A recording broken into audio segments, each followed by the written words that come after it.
السلام علیکم ورحمۃ اللہ وبرکاتہ۔ بسم اللہ الرحمن الرحیم۔ اللہ کے فضل سے آج ہفتہ ہے، تاریخ 24/12/2022۔ سامعین و ناظرین، ہمارے شہر ہبلی کے تعلق سے پورے ملک میں غلط خبر پھیلائی گئی ہے، اور ملک کے کونے کونے سے کوئی ویڈیو کلپ چھوڑ رہا ہے، کوئی آڈیو ریکارڈنگ چھوڑ رہا ہے کہ اب تو اللہ پر یقین آیا۔ استغفر اللہ العظیم۔ ہمارے ایمان کا دار و مدار اس بات پر نہیں ہے کہ قبر سے کسی کی لاش کو دیکھ کر ہم اللہ پر ایمان لائیں۔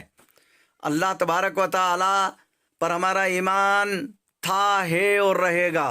صحابہ اکرام رضی اللہ تعالیٰ عنہ مجمعین نے جو کلمہ پڑھا ہے نا، جو ایمان لائے ہیں نا، رسول اللہ کا کردار دیکھ کر اور رسول اللہ کا چمکتا ہوا چہرہ دیکھ کر ایمان لائے ہیں، قبروں سے لاشوں کو دیکھ کر وہ ایمان نہیں لائے ہیں۔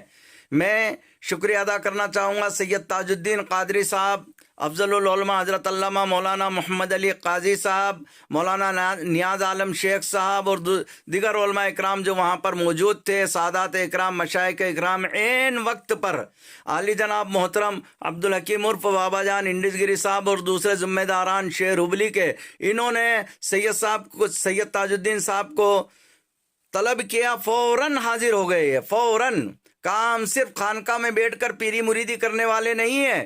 اگر ہنگامی حالات پیدا ہو جائے تو ہم قوم کے ساتھ کھڑے ہیں اور قوم کے لیے ڈھال بننے کے لیے بھی تیار ہیں ہم۔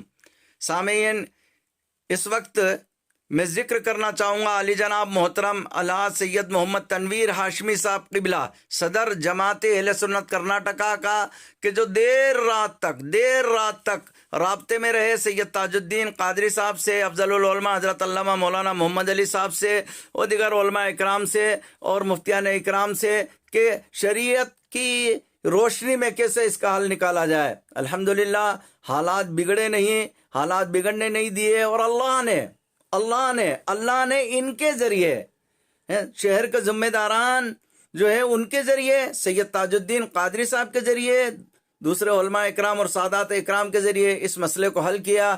اللہ انہیں جزائے خیر عطا فرمائے۔ جو حقیقت کا اظہار کیا ویڈیو کلپ میں سید تاج الدین قادری صاحب نے، اللہ انہیں جزائے خیر عطا فرمائے۔ جو آنکھوں دیکھا حال بیان کیا، جزاکم اللہ خیر سید صاحب۔ السلام علیکم۔